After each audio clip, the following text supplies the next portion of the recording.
అయితే పక్కాగా ఒకటైతే చెబుతున్నాను, జగన్మోహన్ రెడ్డి గారు ఇక్కడ ఉన్నది మీ పిరికి చేష్టలకి మీ ఉడత ఊపులకి బెదిరేటువంటి ప్రసక్తి ఉండదు. 2029లో జగన్మోహన్ రెడ్డి గారు మళ్ళీ ముఖ్యమంత్రి అవుతాడు. మేమందరం జగన్మోహన్ రెడ్డి గారికి అండగా ఉంటాం.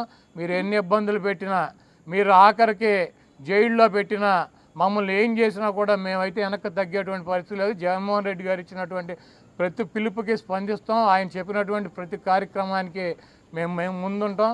ఇటువంటి పిచ్చి చేష్టలు మానేసి కల్తీ పాలు తాగి రాజమండ్రిలో చనిపోయారు ఎంతమంది? 7. టపాకాయలు తయారు చేస్తా కాకినాడ వేటపాలెంలో 21 మంది చనిపోయారు. శ్రీకాకుళంలో మంచినీళ్ళు తాగి కల్తీ అయ్యి అక్కడ చనిపోయారు. మీకు సిగ్గు శరం ఉంటే ఇవి చూసుకోండి. ఇటువంటి కార్యక్రమాలు జరగకుండా ప్రజలు ఇబ్బంది పడుతున్నటువంటి ఇబ్బందులు చూడకుండా ఇవన్నీ అంబటి రాంబాబు గారిని 18 రోజులు, వల్లభనేని వంశీని 145 రోజులు, చెవిరెడ్డి భాస్కర్ రెడ్డిని 208 రోజులు, లేకపోతే జోగి రమేష్ని 81 రోజులు, లేకపోతే రేపు నన్ను ఒక 100 రోజులు పెట్టినట్టు వైఎస్ఆర్ కాంగ్రెస్ పార్టీకి ఏమీ కాదు. మేము కూడా వెనక్కి తగ్గేటువంటి పరిస్థితి ఉండదు. మిమ్మల్ని ప్రజల్లో ఎండగట్టడం ఖాయం.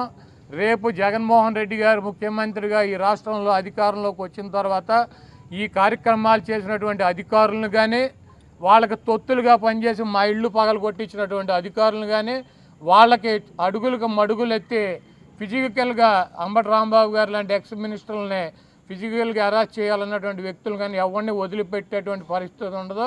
జగన్మోహన్ రెడ్డి గారు చెప్పినట్టు 7 సముద్రాల అవతలు ఉన్నా కూడా తీసుకొచ్చి వాళ్ళందరికీ తగిన పనిష్మెంట్లు శాస్త్రాలు జరుగుతాయి 100%.